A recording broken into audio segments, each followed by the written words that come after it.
नमस्कार विद्यार्थियों, प्रिय साथियों, आरबीएससी एजुकेशन एकेडमी में आप सभी का स्वागत है। तो आइए हम शुरुआत करते हैं। आज रेखा गणित का एक टॉपिक ले रहे हैं। उस टॉपिक का नाम है चतुर्भुज। क्या नाम है? टॉपिक का नाम है चतुर्भुज यानी क्वाड्रिलेटरल। ठीक है ना। तो सबसे पहला जो हम ले रहे हैं उसका नाम है समलंब चतुर्भुज। कौन सा ले रहे हैं? समलंब चतुर्भुज ले रहे हैं। क्या चीज है समलंब चतुर्भुज? क्या चीज है? उसका क्षेत्रफल देखिए। समलंब चतुर्भुज का क्षेत्रफल, तो पहले उसकी आकृति बना लेते हैं।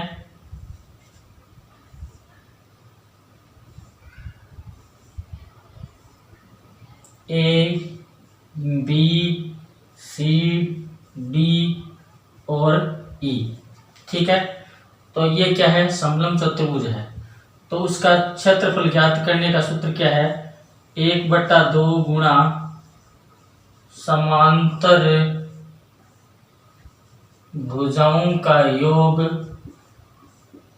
समांतर भुजाओं का योग इंटू दूरी या ऊंचाई कह सकते हैं। ठीक है। अब क्या करना है कि जो ए बी है वो क्या है? सी डी के बराबर नहीं है।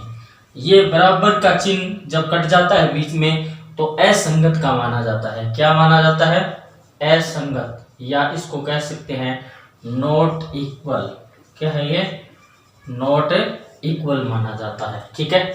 अब देखना क्या है कि AD है जो समांतर है किसके? BD के। किस? AC समांतर है, AC समांतर है BD के। ठीक है। और अब जो देखना है AE है जो लंब है, किस पर है? CD पर क्या है? लंब है। ये जो उल्टा T का चिन्ह होता है वो उल्टा जो T होता है यानी उसको बोलते हैं लंब। क्या बोलते हैं? लंब। ठीक है। ये है समचतुर्भुज का क्षेत्रफल 1/2 गुणा समांतर भुजाओं का योग इंटू दूरी या ऊंचाई कह सकते हैं।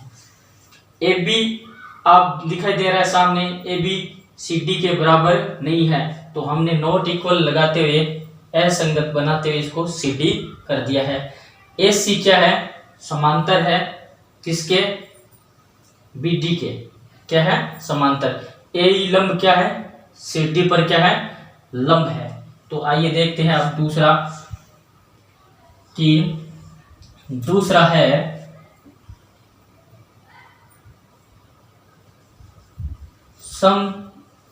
समचतुर्भुज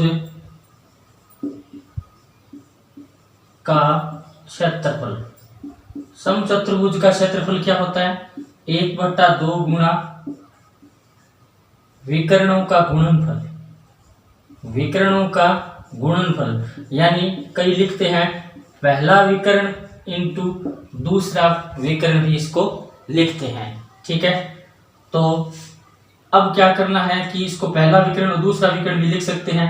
अब आपको क्या करना है, जैसे समचतुर्भुज की भुजा ज्ञात करनी होती है तो भुजा ज्ञात करने का जो सूत्र है वो है 1/2 गुणा यानी डी का मतलब है D1 का स्क्वायर प्लस D2 का क्या हो जाएगा? स्क्वायर। ये क्या है? विकर्ण है। क्या है? ये क्या है? विकर्ण है। आपस में क्या है? विकर्ण। ठीक है। अब आपको क्या करना है, आगे चलना है और तीसरा जो हमारा है वो है समांतर चतुर्भुज है। क्या है?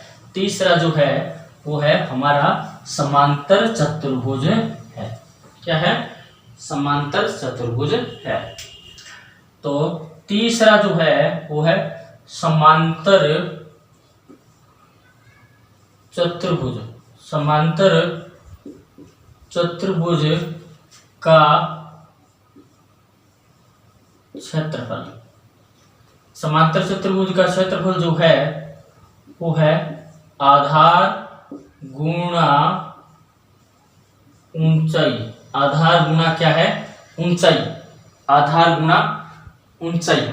ठीक है, तो इसकी जो परिमिति ज्ञात करने का सूत्र है, परिमिति यानी परिमाप, 2 गुणा आसन भुजाओं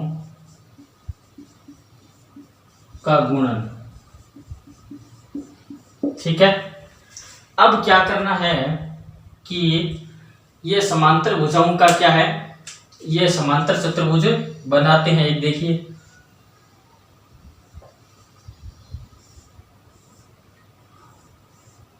ए बी सी डी, ये है समांतर चतुर्भुज बनाते हैं।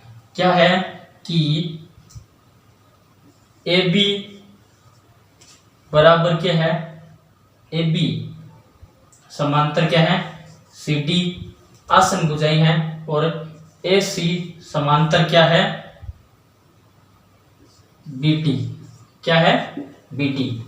ये क्या है, समांतर चतुर्भुज का क्षेत्रफल आधार गुणा ऊंचाई, परिमिति 2 गुणा आसन भुजाओं का गुणनफल, यानी समांतर चतुर्भुज का क्षेत्रफल आपके पास है। अब हम चलते हैं आगे, चौथा जो हमारा है वो है चतुर्भुज। क्या है, चतुर्भुज पर चल रहे हैं हम अपने। ये है चतुर्भुज का क्षेत्रफल। चतुर्भुज का क्षेत्रफल क्या है, 1/2 गुणा विकर्ण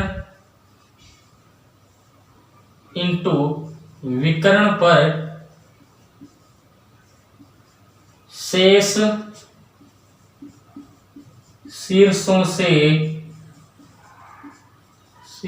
से डाले गए लंबों का योग। क्या करना है, डाले गए लंबों का योग। जैसे आकृति बनाते हैं एक,